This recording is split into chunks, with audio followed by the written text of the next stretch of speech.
Hello, everyone. This is Glen, Guyton, your cultural competency navigator, keynote speaker, and workplace trainer. Well, today we are going to talk about microaggressions. Why does it matter? Why are we concerned about microaggressions, and what harms do they do in the workplace?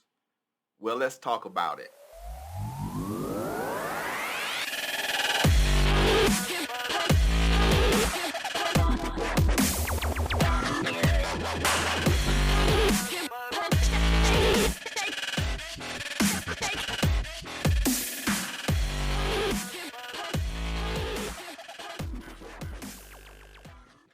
All right. Hey, thank you so much for joining me today. We're going to talk about microaggressions in the workplace. What are they? Are they tiny little things? How do we detect microaggressions, and what harm do they do in the workplace? Before we get started, hey, make sure you subscribe. Tell your friends about this channel. Join me regularly for our talks, our conversations about different things we need to know to be inclusive leaders, right? We want to be inclusive leaders. We want to bring people together. We want our teams to operate at maximum efficiency. So, microaggressions. I actually just have a new resource out about microaggressions. You can check that out.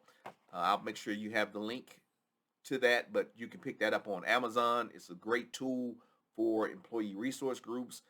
Those of you that are curious about what microaggressions are and how do you deal with these things in the workplace. Well, a microaggression, where does that term even come from? Microaggressions are defined as subtle yet often unintentional actions or comments that can cause harm or offense to members of marginalized groups. And so many times these microaggressions are things that are unintentional.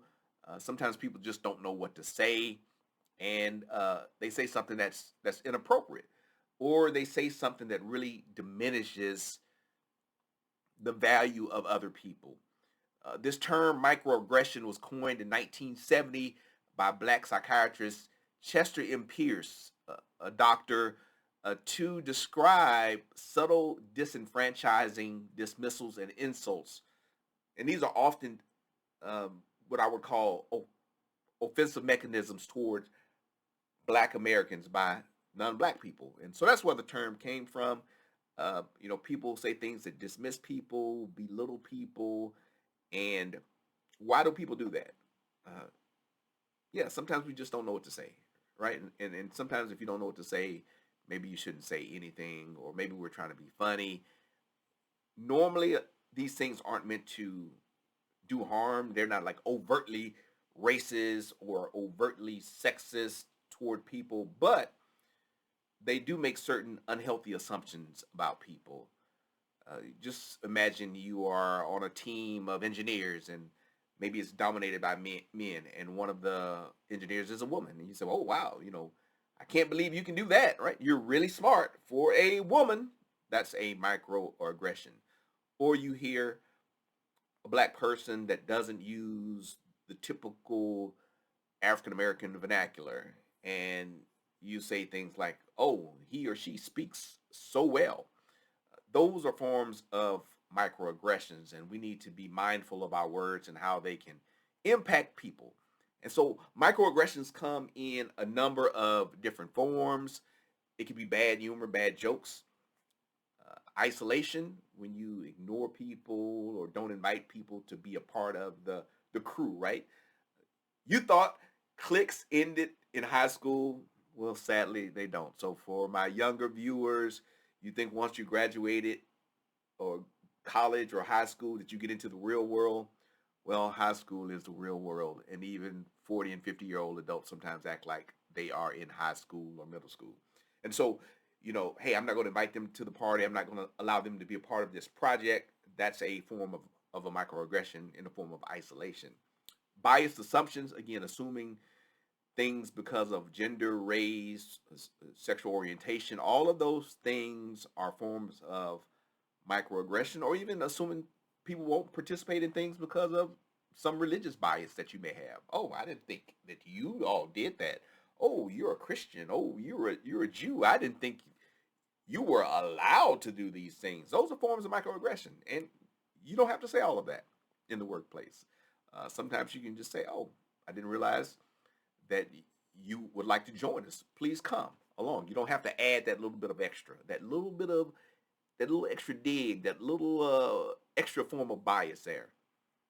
Hurtful words, using language that's exclusive can be a form of a microaggression. And now, as we think about gender pronouns, we have to be mindful of how some people will receive these things. And so, if you work with people who identify as they, um, please honor those pronouns. Now, you don't have to agree with these designations, but in the workplace, you need to be respectful of people and honor the designations that they've chosen. And so, intentionally misgendering people or using pronouns that you know they aren't comfortable with is a form of microaggressions and borderline just um, discriminatory.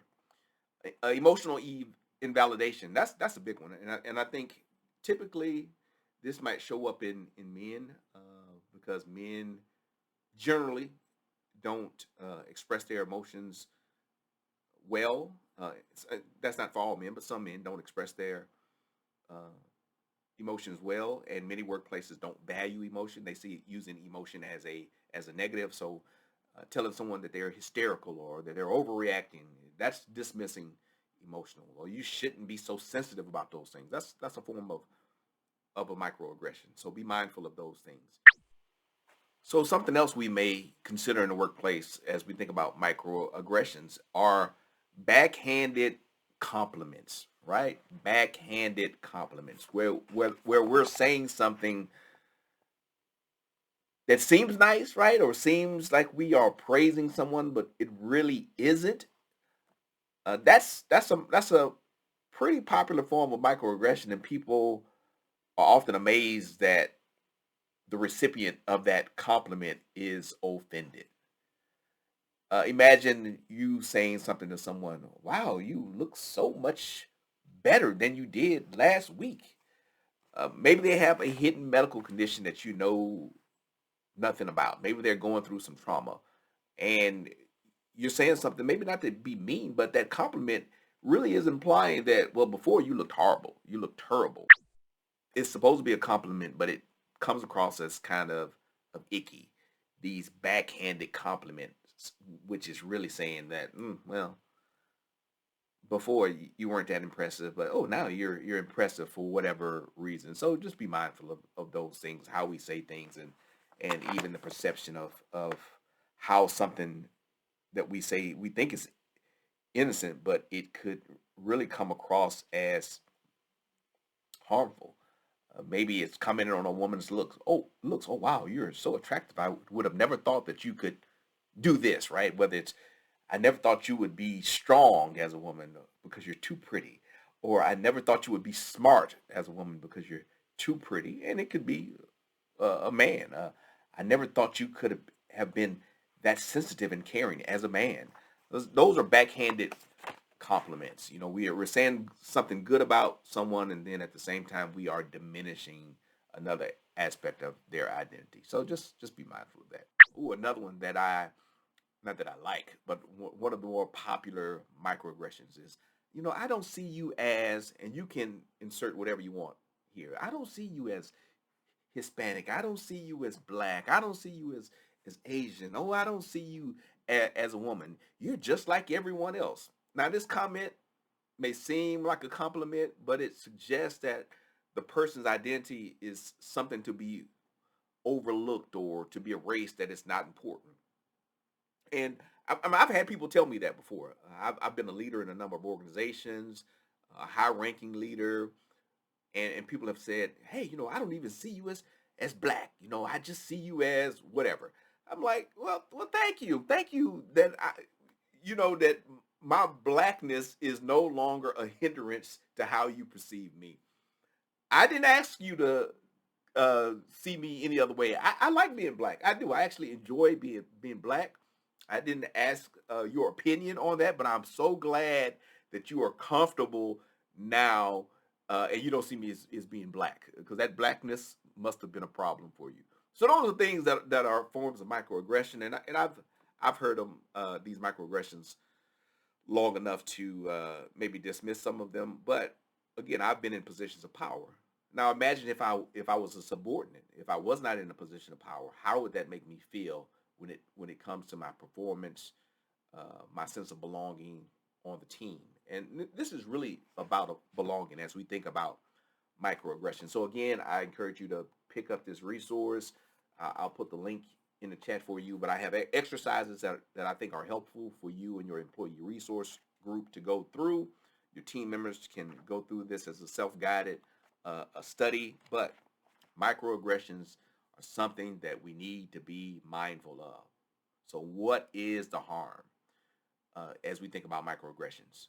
Microaggressions can lead to feelings of stress, anxiety, and depression, as well as physical health problems such as high blood pressure and chronic pain. Yeah, it can lead to those things. If you are under stress, you're uncomfortable to work, you're regretting to go to work every day because you know Charlie or Jenny or Jasmine or Hector are going to say something that just is just crazy. It's going to irk you. It's going to harm your performance, and then now you're stressed out and your supervisor is looking over your shoulder because you're not performing well, and it's because of this toxic work environment. Microaggressions can lead to toxic work environment, so just be mindful of that when you're talking to people. So what are some of the things that you need to do as we think about microaggressions? Well, first of all, educate yourself on what you should and shouldn't say. Understand the toll that microaggressions can take on individuals, and sometimes you just need to keep your mouth shut. Don't say stuff. It's okay to be quiet. It is. It really is. It's really okay to be quiet, to sit back and listen, um, and then observe what's going on. Then you may be able to find out the answer to your question instead of just making inappropriate statements uh, to people. And one thing you have to understand is, sometimes people want to dismiss microaggressions, say, "Oh, they're just being too sensitive." Back in my day, we had things so tough. We toughed it out. This new generation is so soft. Well, just imagine that you just hear these same jokes and get these same questions over and over again. So you're assuming that they are offended because you are the first person to ever say this to them. Like, you're so creative. You're the first person to have ever asked them this question, or that has used this joke, or have insulted this person in this way, and they should just get over it. But what if this happens to them on a regular basis? What if it happens to them once a week? What if it happens to them once a day? What if it's a period of time when they're going through something that's really intense physically or emotionally, and people are continuing to perpetuate some type of bias in their life? What you don't know what's going on in this person's life, and maybe they aren't sensitive. Maybe they took this abuse the first 50 times that it happened, but once it happens over and over again, it does get tired. Again, I've been the not the victim. I don't want to say victim, but I've been the recipient of microaggressions. But again, I've had some power and authority. I was able to dismiss some of these things, but it does get tiring. So just imagine if you're a part of a marginalized group and you hear the same old tired jokes, the same statements over and over again. How would that make you feel? So we need to educate ourselves, be mindful of what's going on around us, be cognizant of our environment, and show some empathy. And if you get something wrong, just say, "Hey, look, I got something wrong. I made a mistake. I said something wrong. I'm sorry. Apologize. What can I do to get better, to increase my knowledge, my understanding?" So that's a little bit about microaggressions. Again, order the resource. I'm going to put a link to a free resource for you, my conversation cards. You can download those conversation cards. It'll help you know what to say, when to say it, to think through these important workplace conversations around race and identity. But I thank you so much for joining me today. And again, my name is Glen Guyton. I hope you have a great day. Hey, and don't forget,